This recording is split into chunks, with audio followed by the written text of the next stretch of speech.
Et moi, je voudrais rapprocher deux faits et en examiner les conséquences juridiques pour la France et ses dirigeants. Le premier fait, c'est qu'il y a un possible génocide à Gaza. Alors, c'est mentionné par plusieurs associations, vous le savez, donc comme Human Rights Watch ou Amnesty International, mais c'est aussi mentionné par des rapports de l'ONU et vous l'avez aussi vous-même signalé. Le second fait, c'est qu'il y a des ventes d'armes à Israël par la France. Ça, c'est l'Observatoire des armements et Mediapart ont publié deux documents sur les exportations françaises d'armes dites à double usage, donc qui peuvent être utilisées défensivement, et ça, à la limite, on peut comprendre, mais qui peuvent être utilisées offensivement à des fins militaires, et donc qui peuvent avoir été utilisées par l'armée israélienne contre les civils à Gaza. Moi, la question est très simple et donc très courte, c'est est-ce que la France et ses dirigeants pourraient un jour être inquiétés pour complicité de génocide, et si oui, par qui et comment? Merci. Sur la question du génocide, elle n'a pas encore été tranchée sur le fond, mais effectivement, il y a un certain nombre de rapports, et à la fois onusiens, mais il y a aussi un certain nombre de centres de recherche aujourd'hui en Europe qui se sont positionnés dessus et qui expliquent très clairement qu'aujourd'hui, les trois critères du droit international pour qualifier le génocide semblent remplis dans le cas du peuple palestinien de Gaza, à savoir le fait qu'aujourd'hui, un certain nombre d'actes matériels qui passent par le meurtre massif de Palestiniens, par le fait que la plupart des frappes militaires israéliennes ne visent pas des objectifs militaires, parce que la plupart des victimes sont des civils.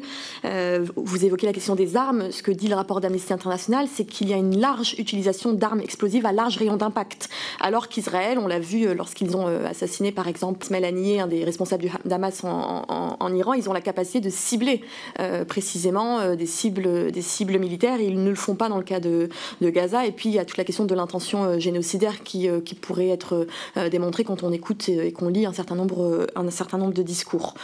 Sur la question de la responsabilité de la France, peut-être qu'effectivement, ce qu'on oublie souvent, c'est que la Convention contre les génocides, il y a aussi la question de la prévention. La Convention, quand on la lit, il y a tout un aspect sur la répression du crime de génocide, comme le fait l'Afrique du Sud devant la Cour internationale de justice, mais il y a toute une partie sur comment est-ce que les États préviennent le génocide, et en l'occurrence, les obligations contenues dans cette Convention sont ce qu'on appelle des obligations erga omnes, c'est-à-dire qu'elles sont opposables à tous les États.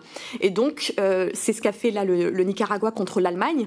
Ils ont saisi sur la base de cette convention la Cour internationale de justice en expliquant que les ventes d'armes aujourd'hui par l'Allemagne à Israël traduisent une complicité actif de la part de l'Allemagne dans le génocide en cours dans la bande de Gaza. Et donc potentiellement, si les rapports que vous évoquez sont avérés, il est tout à fait possible qu'un autre État ou que le Nicaragua décide également de lancer une procédure, de déposer une requête introductive d'instance devant la Cour internationale de justice pour accusant la France de manquer à ses obligations de prévention et de répression du crime de génocide. C'est tout à fait possible de l'invoquer. La France est en partie à cette convention internationale. Je vous remercie. Madame Chemillé-Gendreau. Un mot, Monsieur le Président. Allez-y. Oui.